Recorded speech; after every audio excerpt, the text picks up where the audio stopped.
العالمين نبينا محمد وعلى آله وأصحابه ومن تبعهم بإحسان إلى يوم الدين وسلم تسليما كثيرا. أما بعد، تفضل يا أستاذ.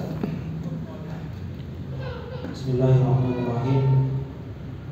قال المصنف الشيخ عبد الصالح الفوزان حفظه الله تعالى غفر الله له ولوالديه آمين. قوله فعظمت وصارت دينا يدان بها، أي أن البدع إذا تركت تصير هي الدين فيما بعد. وقد سبق قوله ما أحدث الناس بدعة إلا رفع مثلها من السنة حتى تصير البدع هي الدين، وترفع السنن وتصير البدع هي الدين عند هذا المجتمع. وليس معنى ذلك أن كل الأمة كذلك، لكن المجتمع الذي يسمح للبدع بأن تنتشر فيه تصير هي الدين فيه. لكن ليس معنى هذا أن الدين انقضى، بل يقوم أناس آخرون في بقعة ثانية أو في بلد آخر يقيد الله لهذا الدين أن ينصره ويحميه ويحافظ عليه. وجاء في الحديث أنه في آخر الزمان تتخذ السنن بدعا والبدع سننا، حتى إذا غيرت يقال غير الدين، وإذا أنكرتها قالوا لك تنكر الدين. Penulis yaitu Imam Al-Barbahari rahimahullah menyatakan, maka bid'ah itu jika dibiarkan dia akan membesar sehingga dia akan menjadi satu agama tersendiri. Iya, bahwa bid'ah itu apabila dibiarkan saja, tidak ada yang mengingkarinya, tidak ada yang membantahnya, maka dia akan menjadi sebuah satu agama setelah itu. Contohnya siapa ya? Contohnya Bani Israel. Awalnya mereka mengatakan menerima Taurat, tapi ternyata belakangan setelah itu mereka merubah isi Taurat, sampai akhirnya mereka bikin agama sendiri namanya Yahudi. Bahkan mereka menuduh bahwa Nabi Ibrahim adalah Yahudi. Maka ya Allah Azza wa Jalla membantah mereka, "Ma kana Ibrahim Yahudiyyan wala Nasraniyyan, walakin kana hanifan muslima wa ma kana minal musyrikin." Tiadalah Nabi Ibrahim itu Yahudi dan tidak pula Nasrani, tapi dia adalah muslim, lurus di atas tauhid, jauh dari syirik, dan tidak tergolong ke dalam orang-orang musyrikin. Bayangkan, mereka punya agama sendiri, punya sesembahan sendiri. Ya, sesembahnya namanya Uzair. Begitu pula Nasrani punya sesembahan sendiri. Akhirnya menjadi satu agama tersendiri. Nah, kemudian, dan sudah disampaikan sebelumnya bahwa apabila manusia menghidupkan sebuah bid'ah yang dikarang-karang dalam agama, maka akan diangkat semisalnya sunnah. Sehingga semakin banyak bid'ah dihidupkan dan disebarkan, semakin banyak pula sunnah yang redup. Sehingga karena bid'ah itu sudah semakin banyak, akhirnya menjadi sebuah agama. Sehingga sunnah-sunnah diangkat, sehingga masyarakat mengenal bahwa inilah agama, yaitu bid'ah-bid'ah itu adalah agama yang hak. Inilah bahayanya apabila bid'ah-bid'ah itu dibiarkan saja, tidak ada yang membantahnya. Tapi makna kalimat ini bukan berarti bahwa agama Islam itu akan lenyap di muka bumi, tidak. Ya, karena Allah akan menjaga agama ini. Allah akan menjaga agama ini. Bagaimana caranya? Ya, Allah Azza wa Jalla, di sini kata Syekh Shalih Al-Fauzan, akan berhidayah kepada kaum yang lainnya di negeri yang lain yang akan membela agama Islam yang hak dan melindungi agama ini dan menjaga dan mengamalkan dan menyebarkan agama ini. Iya, sebagaimana yang sudah pernah disampaikan hadis tentang Taifah Mansurah, la tazalu ta'ifatun min ummati dhahirina 'alal haqq la yadurruhum man khadalahum wala man khalafahum hatta yakum as-sa'ah. Tidak akan senantiasa akan ada dari umat ini sekelompok orang-orang yang menang di atas kebenaran. Tidak ada yang bisa mengalahkan mereka, siapapun yang memusuhi mereka dan menyelisih mereka sampai datangnya kiamat. Jadi Islam tetap ada. Yang mengamalkan Islam yang hak tetap ada. Iya, semoga Allah golongkan kita dalam golongan Taifah Mansura. Amin ya rabbal alamin. Ada sebuah athar dari Ibnu Mas'ud bahwa di akhir zaman orang akan menganggap bahwa sunnah-sunnah itu adalah bid'ah, sedangkan bid'ah itu adalah sunnah. Apabila seseorang menyelisihi bid'ah karena dia tahu bahwa itu bid'ah, maka tiba-tiba banyak orang mengatakan bahwa orang ini merubah agama. Padahal sebenarnya bid'ah-bid'ah itu bukan bagian daripada agama. Tapi karena sudah menyebar, tidak ada yang mengingkari, akhirnya diyakini sebagai bagian daripada agama. Ketika bid'ah itu diingkari, maka orang yang mengingkari itu dituduh merubah agama. Jika kau mengingkarinya, mereka berkata kepadamu, kau mengingkari agama yang hak, padahal mengingkari bid'ah. Lanjut.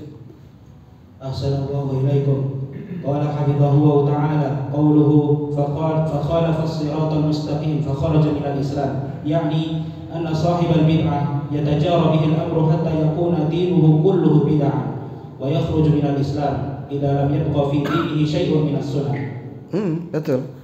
Kata Syekh Imam Al-Barbahari, jika seseorang menyelisihi siratal mustaqim, yaitu Islam, maka dia bisa keluar dari Islam. Apalagi yang dia tentang itu adalah prinsip-prinsip fondasi agama, sebagaimana yang sudah pernah disampaikan tentang pembatal-pembatal keislaman. Apabila seorang mengamalkan satu saja pembatal keislaman dan pembatal keimanan, maka dia murtad.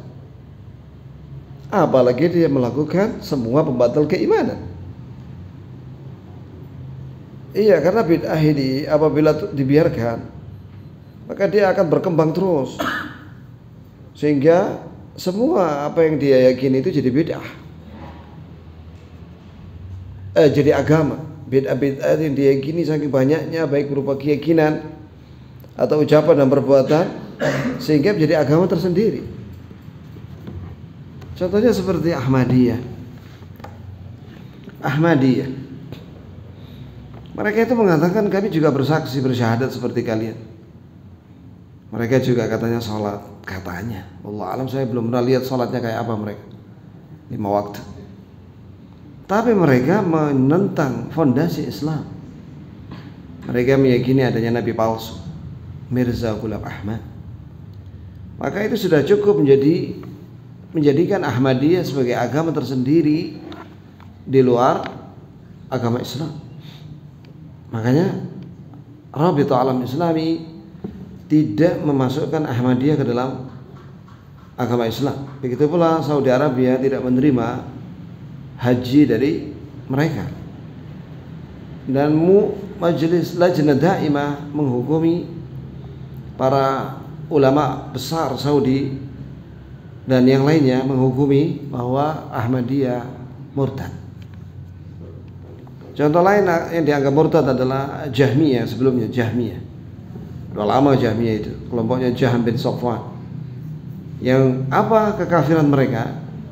Mereka jatuh ke dalam syirkut ta'til. Syirkut ta'til yaitu syirik menolak sifat Allah. Itu sudah bikin mereka murtad sudah. Itu jamaah sekalian. Nasallahu alaihi wasallam. Ada lagi Qadariyah. Qadariyah itu dihukumi murtad. Bahkan banyak nusus apa keterangan dari para ulama salaf. Antum bisa dibaca di kitab Syariah Imam Al-Ajurri atau karya Imam Al-Lalaka'i Syarh Ushul I'tiqad Ahlussunnah wal Jamaah. Di situ banyak perkataan para ulama salaf bahwa Qadariyah itu murtad. Banyak ulama yang mengatakan begitu. Kenapa? Karena mereka meyakini dua pencipta. Yang satu Allah, yang satunya mereka sendiri. Jadi mereka kalau ditanya siapa yang menciptakan kalian? Allah. Siapa yang menciptakan perbuatan kalian atau makhluk? Yang menciptakan perbuatan makhluk ya makhluk sendiri.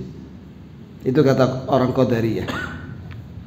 Padahal Allah Azza wa Jalla menegaskan bahwa wallahu khalaqakum wa ma ta'malun. Allah yang menciptakan kalian dan Allah yang menciptakan perbuatan kalian. Perhatikan itu ya kawan. Jadi yang menciptakan seluruh perbuatan makhluk yang ada di langit dan di bumi adalah Allah. Allah. Maka perhatikan, apabila seseorang dimudahkan kepada kebaikan, ucapan atau perbuatan atau amalan hati sesuai dengan Al-Quran dan Sunnah, itu berarti Allah menginginkan kebaikan kepada orang itu. Allah menciptakan yang baik-baik buat dia. Tapi kalau misalnya ada seorang sulit melakukan perbuatan yang baik, ucapan yang baik, dia lebih mudah untuk mengucapkan dan melakukan perbuatan yang menentang Allah. Walaupun itu semua diciptakan oleh Allah, dosa-dosa itu, perbuatan manusia itu, tapi itu alamatul khudlan, tanda bahwa orang itu dihinakan oleh Allah kepada maksiat. Falamma zaghu azaghallahu qulubahum.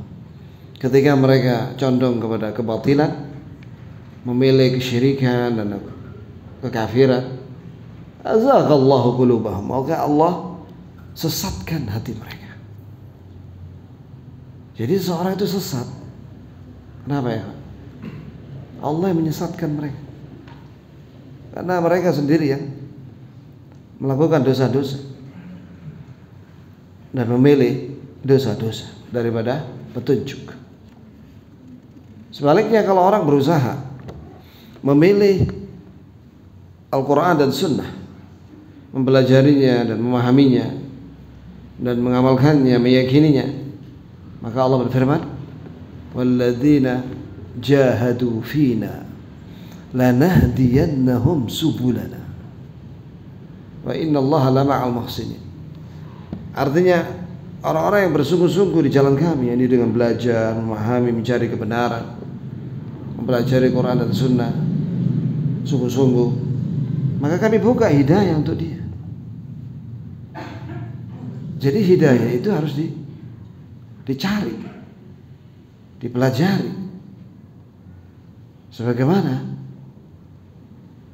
para anbiya wal mursalin, mereka belajar dengan dengan malaikat Jibril, mendapatkan kitab dari Allah, terus mereka membaca dan menghafalnya dan mengamalkannya. Begitu ya kawan. Tapi kalau orang nggak mau belajar, Quran sudah ada. Kayak Yahudi, mereka punya Taurat, di tangannya, tapi mereka kafir dengan isi Taurat. Walamma ja'ahum rasulun min indillahi musaddiqun lima ma'ahum nabadha fariqun minal ladzina utul kitab Allah wara'a dhuhurihim ka'annahum la ya'lamun. Ketika datang kepada mereka Rasul, ini Nabi Muhammad sallallahu alaihi wasallam, yang membenarkan apa isi yang ada dalam kitab mereka, itu Taurat, tentang apa? Nubuwah Nabi Muhammad sallallahu alaihi wasallam, itu kenabian Nabi Muhammad SAW. Nabadhu fanabadhuhu wara'a dhuhri. Maka mereka meletakkan kitab itu di belakang punggung mereka. Ka'annahum la ya'lam. Seolah-olah mereka tidak tahu tentang Nabi Muhammad, padahal mereka tahu. Alladzina atainahumul kitab ya'rifunahu kama ya'rifuna abna'ahum. Wa inna fariqam minhum la yaktumuna al-haqq wa hum ya'lamun. Sesungguhnya orang-orang kami beri kepada mereka kitab, yaitu Yahudi yang mereka punya kitab Taurat, mereka mengenal Nabi Muhammad SAW seperti mengenal anak-anak kandung mereka. Dan sesungguhnya sebagian dari mereka menyembunyikan kebenaran ini tentang Nabi Muhammad ini. Ayat di Taurat tentang Nabi Muhammad disembunyikan sama mereka. Hum ya'lamun. Padahal mereka tahu bahwa itu kebenaran, tapi disembunyikan. Jadi ada orang alim la ya'mal bi ilmih bal yukadzib. Ada orang alim ya kayak Yahudi, tahu dia baca kitab Taurat, bisa dia baca, tapi tidak mau mengamalkan isinya, dan mereka mendustakan. Maka orang Yahudi itu mendustakan Nabi Muhammad sallallahu alaihi wasallam. Apapun alasannya nggak diterima oleh Allah. Itu karena mereka sudah tahu tapi tidak beriman.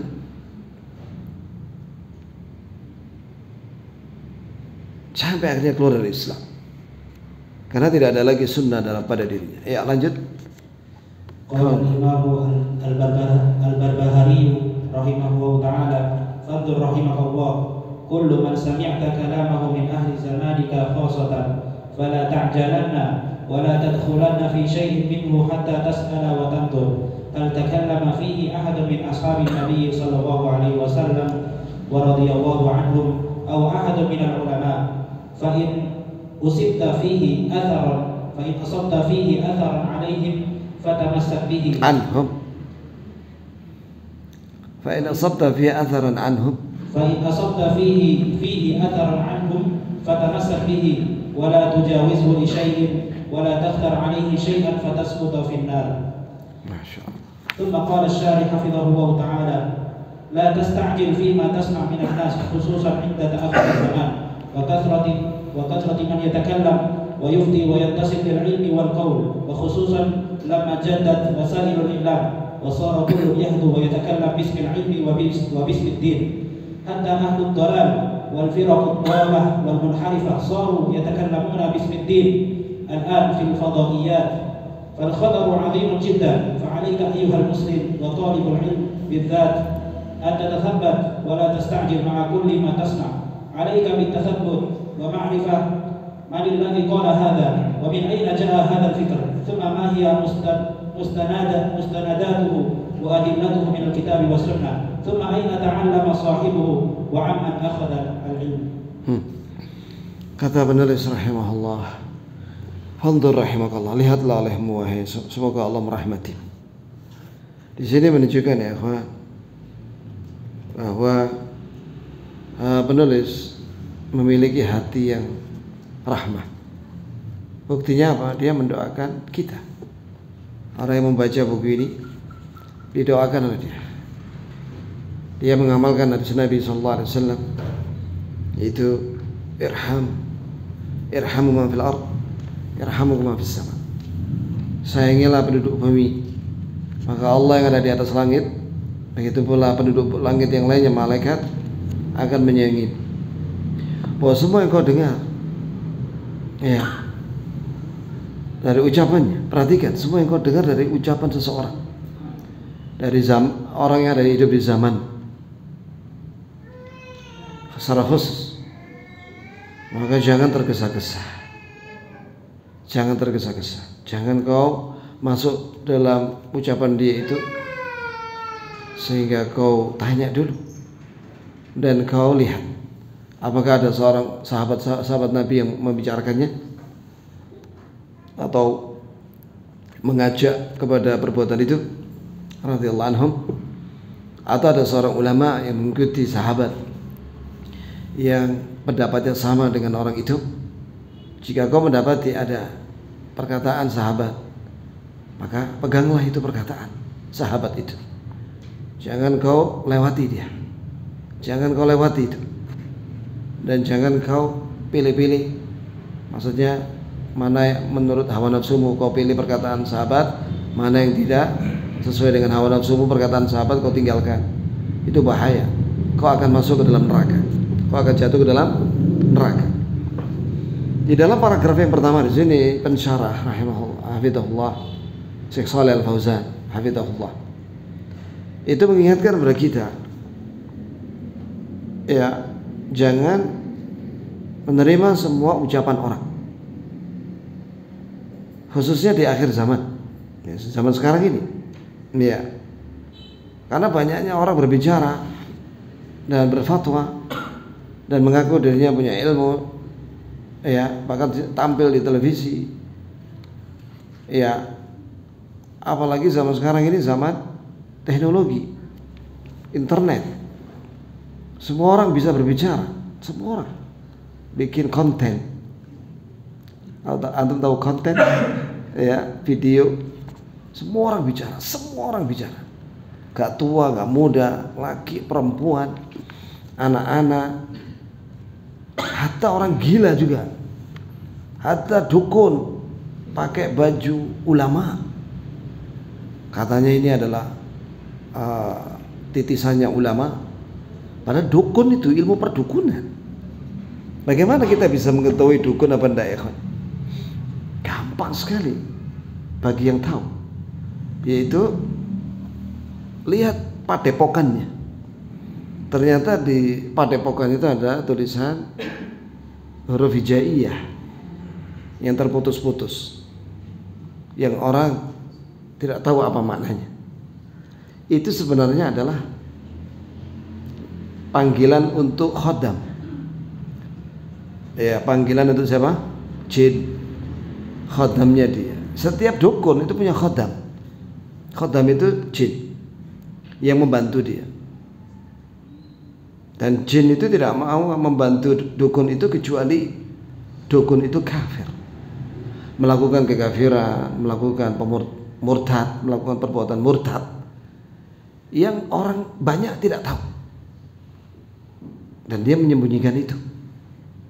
Kemudian dia pakai baju ulama, pakai sorban, ya, atau pakai atributnya ulama, pakai gamis, kadang pakai sarung dan lain-lain. Sebab kalau dia pakai bajunya dukun kayak mak lampir misalnya, ya, atau kayak siapa dukun yang kemproh, tahu kemproh, yang nggak pernah mandi misalnya, nggak ada orang mau dengar sama dia, ya kan? Tapi kalau dia pakai baju ulama, pakai sorban, pakai jenggot, senyum kayaknya kayak ulama, ya, wah, dia nganggap dia, orang banyak terkecoh sama dia. Karena orang awam tidak bisa bedakan mana dukun mana ulama, tidak bisa bedakan. Orang awam, apalagi dia ngaku ahli pengobatan. Nah, jadi dukun itu memang bisa berprofesi sebagai tabib. Tapi itu tidak boleh kita mendatanginya, karena dia juga melakukan tamimah, itu apa namanya, ruqyah syarqiyah, membaca yang isinya kesyirikan. Dia minta kepada jin-jin yang banyak di samping khatam dia dan juga yang lainnya.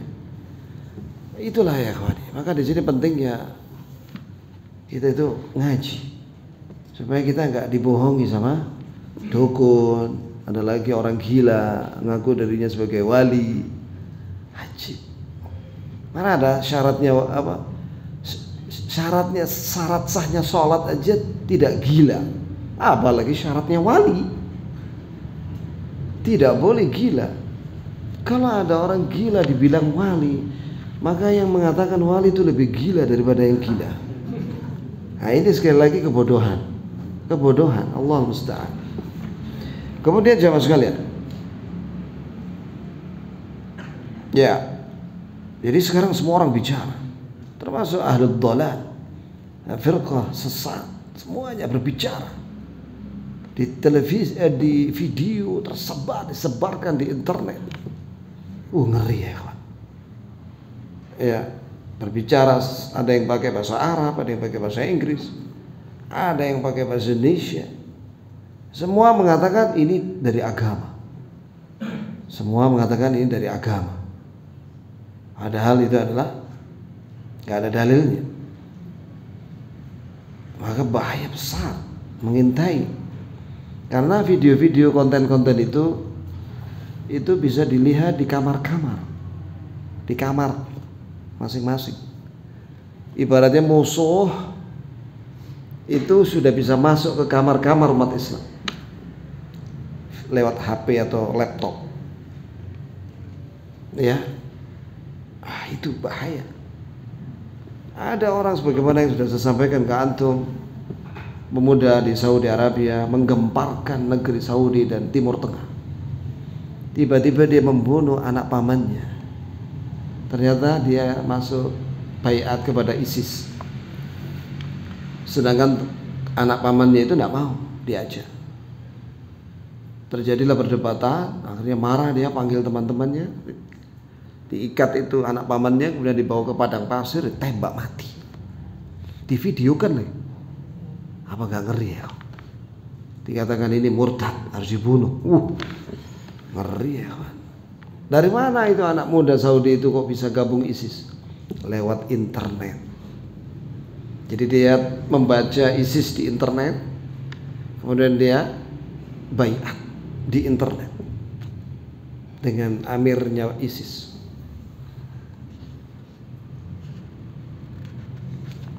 Itu jamaah sekalian. Zaman sekarang ini semua maksiat itu bisa diakses di dalam kamar, ya.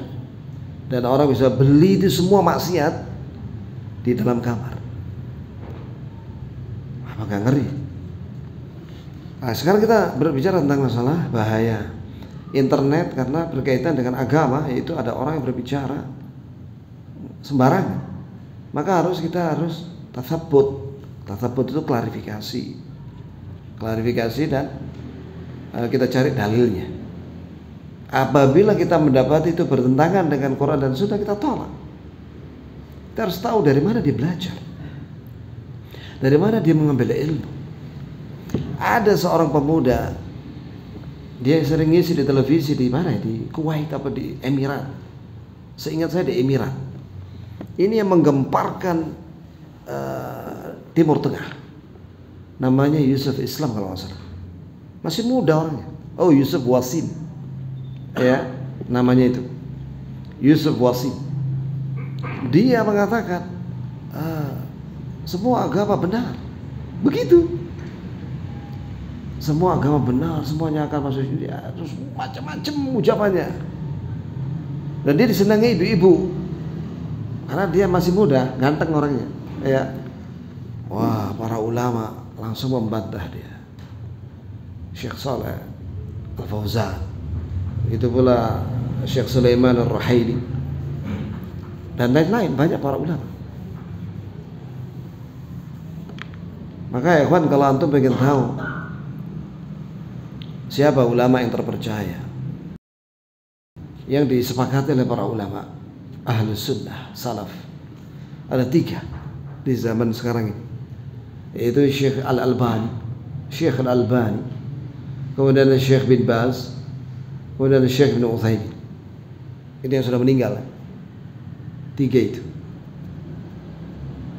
Dan Syekh Ali, saya pernah mendengar sering beliau mengatakan, coba kalian baca bukunya 3 ulama ini. Masya Allah, bukunya 3 ulama ini kalau antum baca di sisa umur nggak hatam antum. Apalagi kalau dibaca di majelis. Ya, kecuali kalau dia baca mulai batas subuh sampai isya tiap hari. Ya, kecuali di waktu makan dan sholat nggak baca.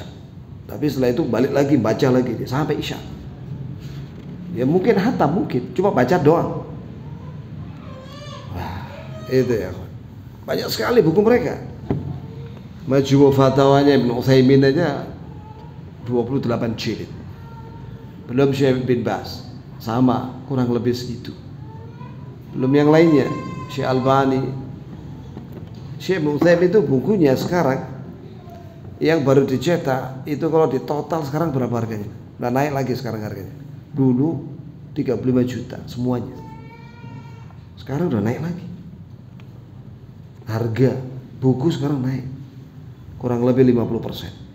Bahkan ada yang sampai 100% dari Timur Tengah, ya. Itu baru Syekh Ibnu Utsaimin, belum Syekh bin Baz, belum Lajnah Daimah dan yang lain.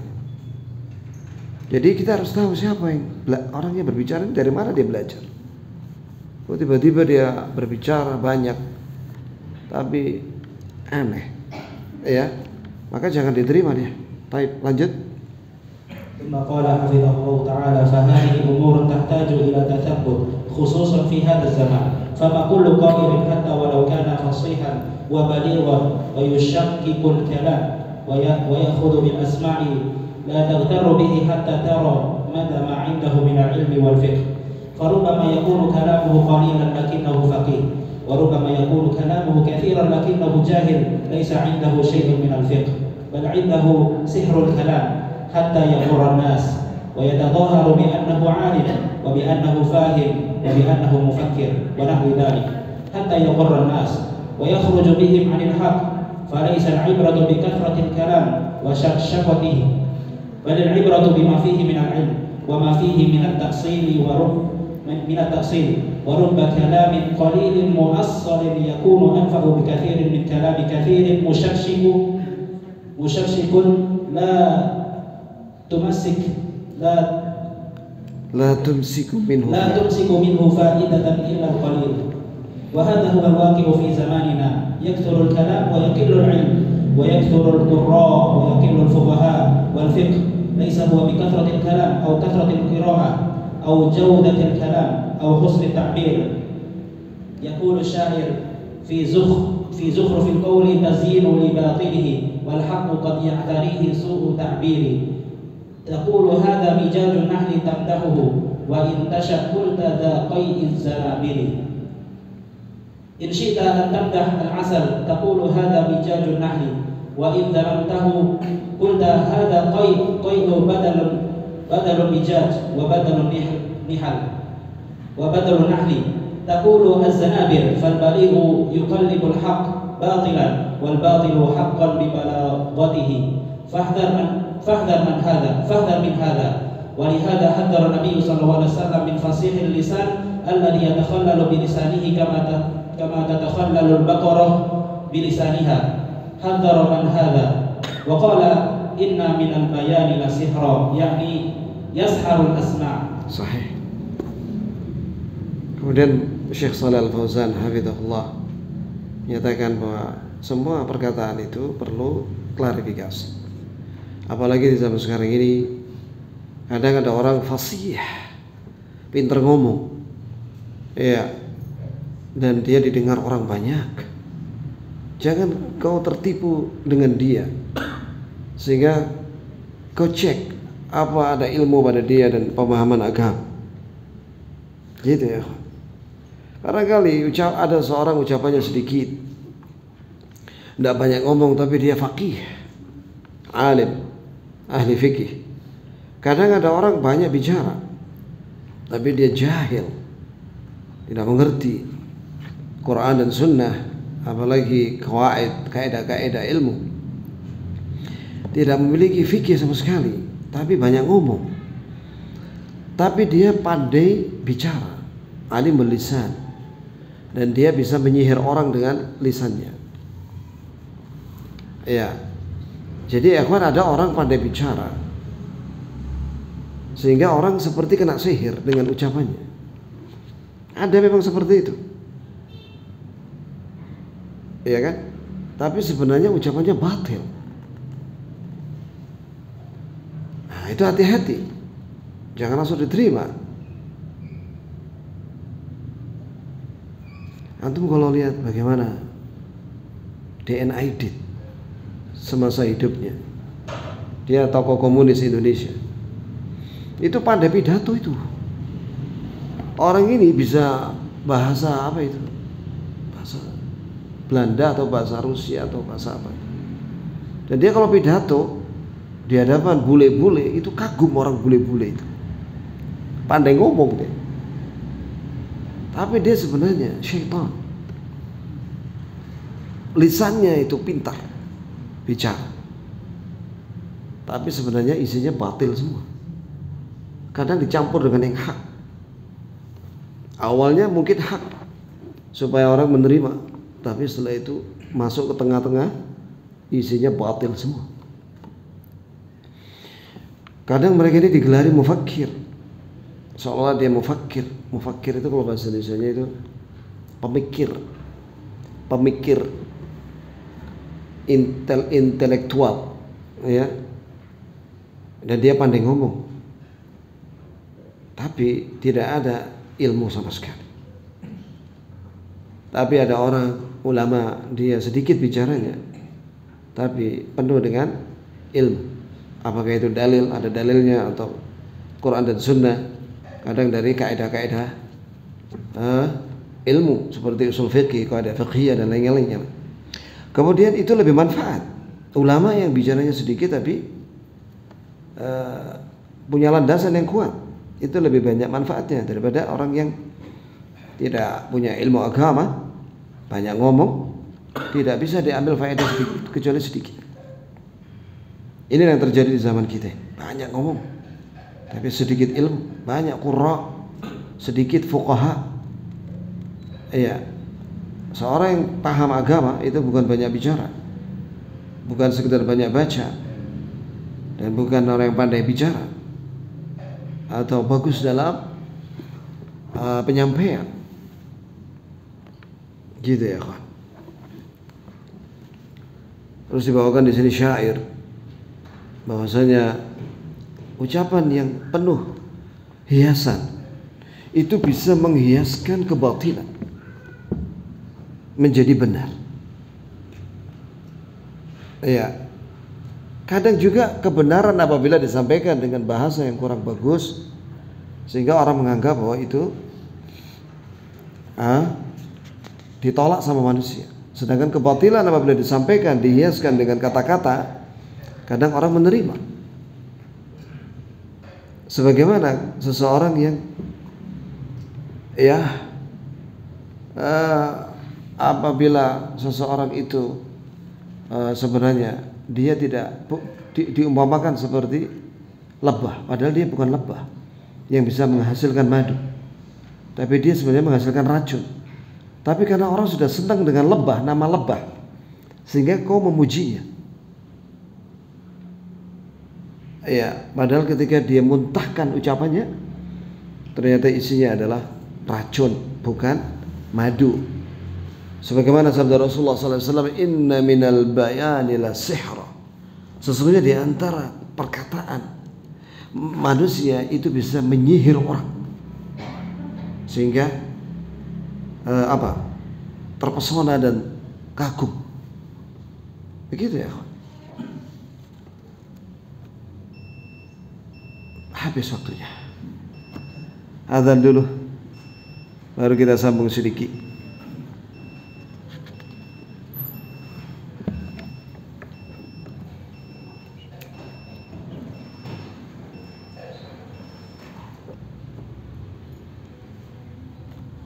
تفضل يا أخي tambah sedikit ya.